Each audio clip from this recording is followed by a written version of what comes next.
రెండో పెళ్లి ఎప్పుడు చేసుకున్నాడు? 20కి ఫిబ్రవరి 20కి మ్యారేజ్ అయిందని ఉదయం మాకు తెలిసింది. 21వ తారీఖు నాడు మళ్ళీ ఏమంటే తెల్లారి మాకు తెలిసింది.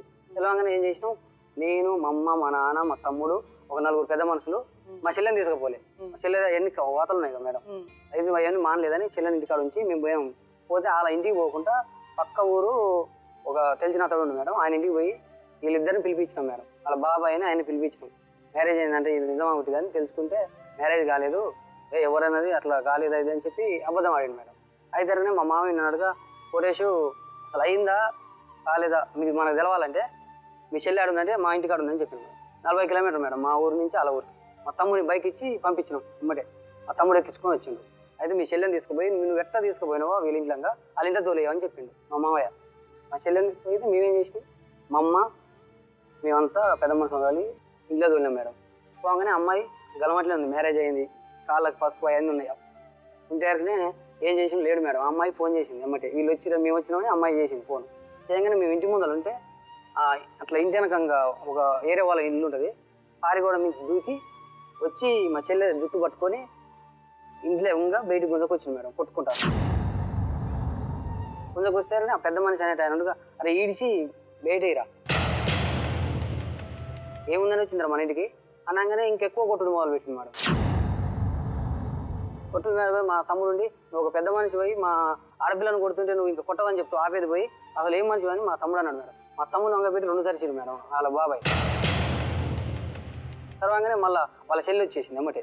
వాళ్ళ చెల్లె వాళ్ళ తమ్ముడు వాళ్ళందరూ కలిసి మమ్మల్ని చాలా దూరం ఉంటుంది మేడం. అంత ఈ నుంచి ఇప్పుడు టర్నింగ్ ఉందిగా, టర్నింగ్ దాకా గెదుము కూడా కొట్టింది మేడం. కొడితే మేము ఏడుచుకుంటా ఆటో స్టార్ట్ చేసి ఆటో ఎక్కి మా పిఎస్ అంటే మా మండలం పిఎస్కి వచ్చి కేసు పెట్టింది మేడం. పెడితే వాళ్ళు ఎమ్మటే తెల్లారి 2 కానిస్టేబుల్ పంపిస్తే ఏం చేసారు వాళ్ళు ఆ రోజు రాకుండా మళ్ళీ తెల్లారి వచ్చారు మేడం.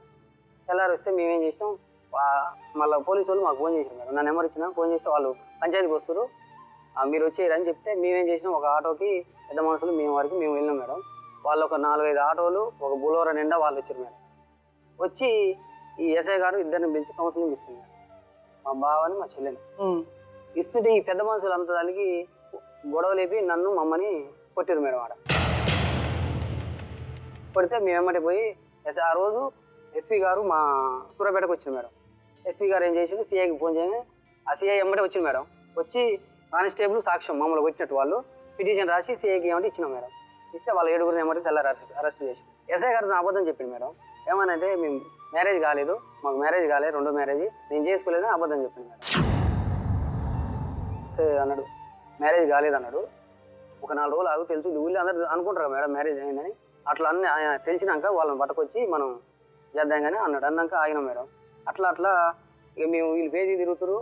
ఒక 6 నెలలు టైం ఇచ్చినాం మేడం. 6 నెలలు టైం ఇచ్చినాక ఒక పెద్ద మనిషి ఉండి అరే ఆడపిల్ల ఇట్లా కొట్టింటికి తోలితే ఇంకో పెళ్లి చేసుకుంటుంటే మీరు ఏం చేసిరా అని చెప్పి ఒక పెద్ద మనిషి మమ్మల్ని ఇచ్చింది మేడం. ఇదికే మళ్ళీ పిటిషన్ ఇచ్చినాం, అంటే రాసి ఇచ్చినాం మళ్ళీ పిటిషన్. వాళ్ళు తెల్లారి పోయి పట్టుకొస్తారు మేడం.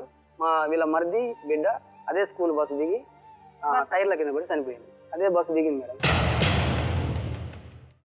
అమ్మా అలాంటి వాళ్ళది నిజమైన ప్రేమ కాదు, అది వ్యామోహం. ఎగ్జాక్ట్లీ చిన్నత్త, నిజంగా ప్రేమించుకున్న వాళ్ళు అలా చేయరు. ఎంత మనసు విరిగిపోతే కన్న కూతుర్ని పట్టుకొని మా దృష్టిలో చచ్చిపోయా ఉంటుందా తల్లి? అది సరే అమ్మా, తన కూతురుతో తన మాట అనేటప్పుడు ఆమె మాటల్లో వ్యథ కళ్ళల్లో బాధ గమనించావమ్మా? పెద్దబాబుకు బర్త్డే విషెస్ చెప్పు కూడా వెళ్ళాం కదా. ఊరికే ఎలా కాలిపోతుంది? మంట పెడితేనో పడితేనో తగలబడుతుంది.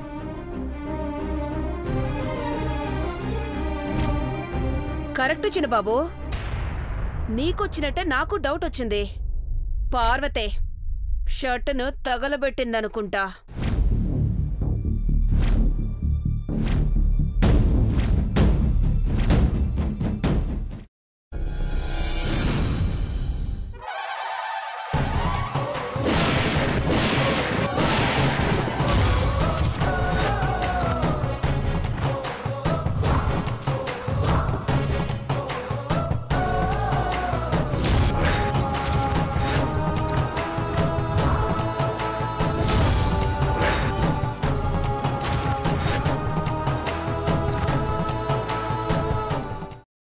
కున్న తర్వాత పొట్టు తీసేసి చాప్ చేసి పక్కన పెట్టుకోవాలి.